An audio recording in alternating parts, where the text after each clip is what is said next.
Welcome back to Limitless, everyone. Thank you guys very much for joining me again. And today I'm going to do a little bit different, just a walkthrough of my build for those new subscribers and the Reddit guys and guys on Facebook, just to maybe show you guys exactly what it is that I'm doing and maybe answer some of your questions as well.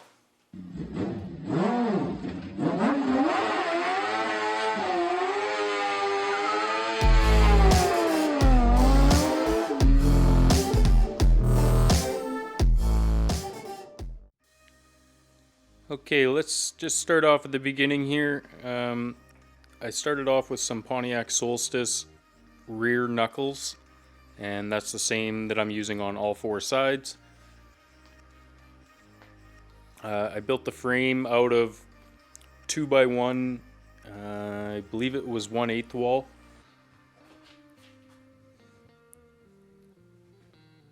And then some 1x1 as well as the occasional 3/4 as well.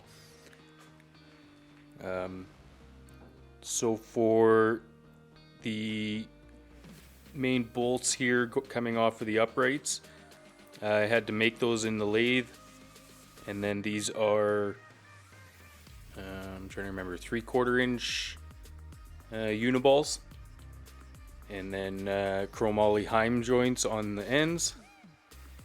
And I just used DOM tubing for here.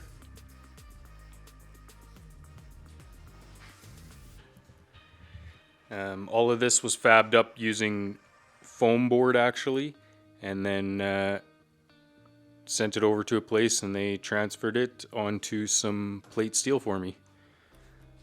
So with the foam board I was actually able to mount the bearings and everything in it, tape it into place, test it all out, and make sure everything was going to work ahead of time.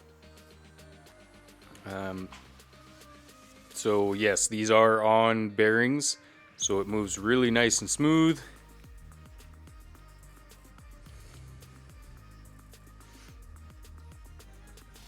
So there I have my electric water pump, and when you switch to a dry sump kit on a Hayabusa motor, you have to go with a electric water pump, which is better anyways because it lets me control it based on any number of situations. And then I did hardline piping as well, just short hoses to connect on the ends. Same with on this side, and it sneaks around behind the turbo and goes back there.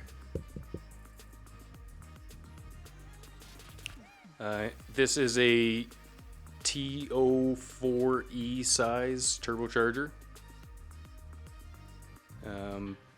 38mm external wastegate, a 50mm blow-off valve, and I'm running these clamps as well on the intake system. These are an off-brand, they're not Vibrant.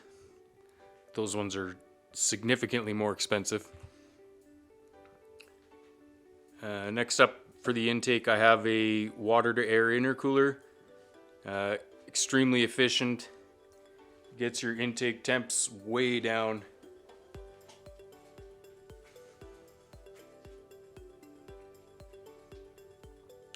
And I also made my own stainless steel vacuum line system. So there won't be any hoses visible.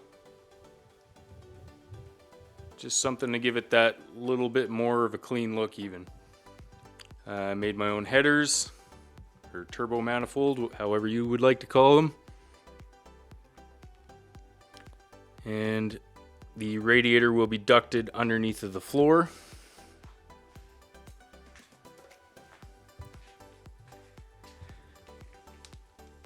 Using this piece here.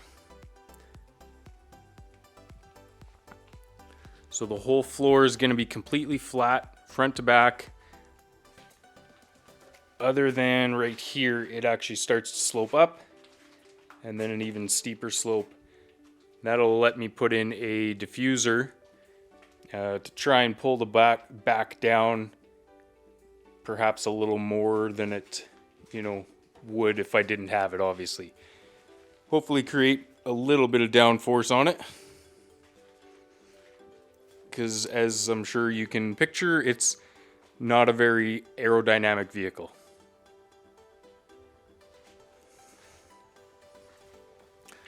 So the panels, the only original one will be this one.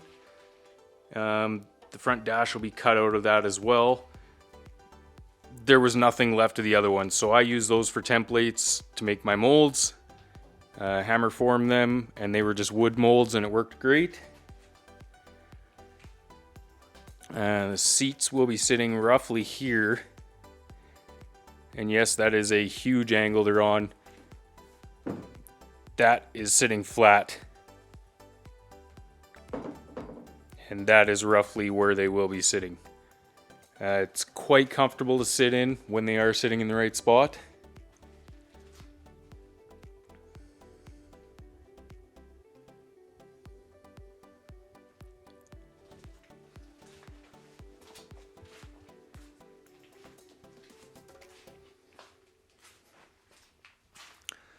So for the rear suspension, it will be pushrod again. You can see I have a downslope on the top set of arms and an upslope on the bottom, and that will give me anti-squat geometry just naturally built in.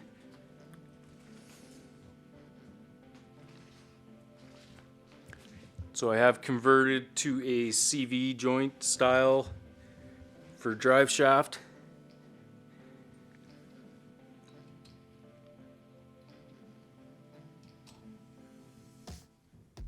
They're absolutely the best way to go for a high RPM situation. And seeing as how this has a transmission on this side, it could see 10,000 RPMs on the drive shaft. So you definitely need to consider what you're doing. The last thing you want is a drive shaft blowing apart at 10,000 RPM. It would definitely mess up your day and your vehicle.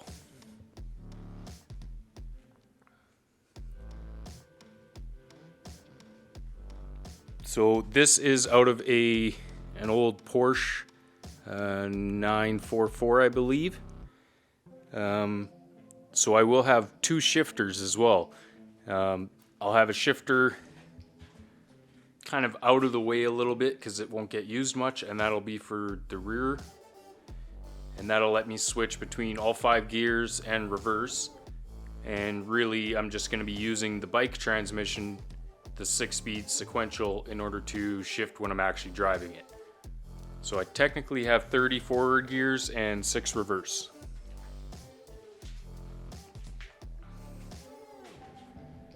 Right up here is going to be one tank for like the reservoir tank for cooling, or for the intercooler, and the reservoir for the coolant system.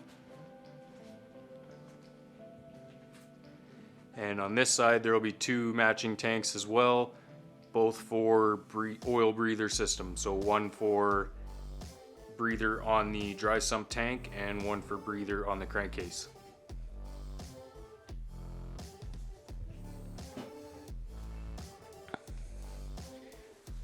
Here's a look at one of those back panels. I'll actually just slap it on here.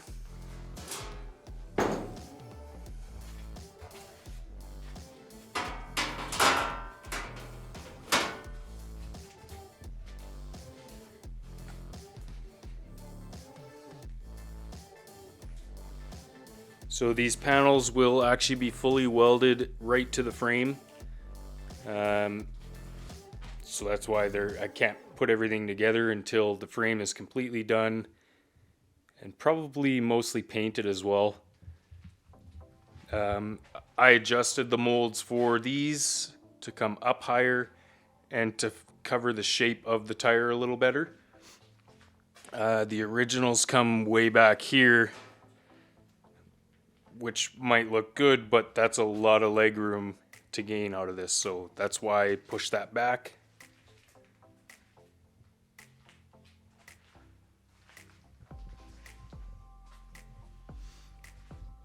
So the ECU will be a Mega Squirt and I'll be running 1000cc injectors.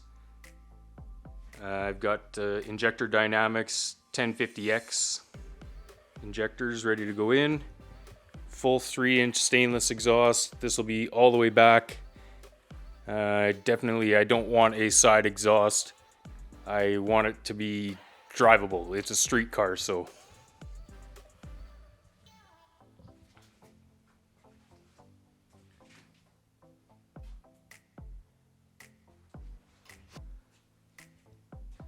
Okay, so you can see on the intake I've got these the clamps.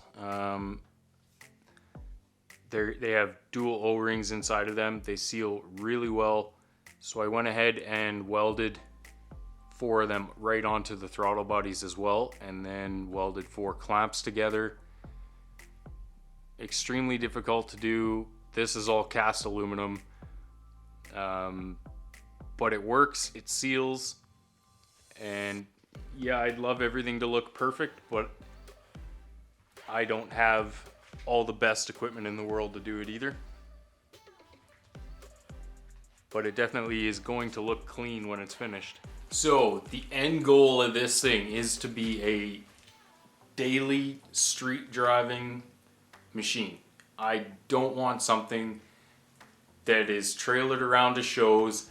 I don't want to trailer it to the track or anything. I actually want to enjoy this thing every single day that I can.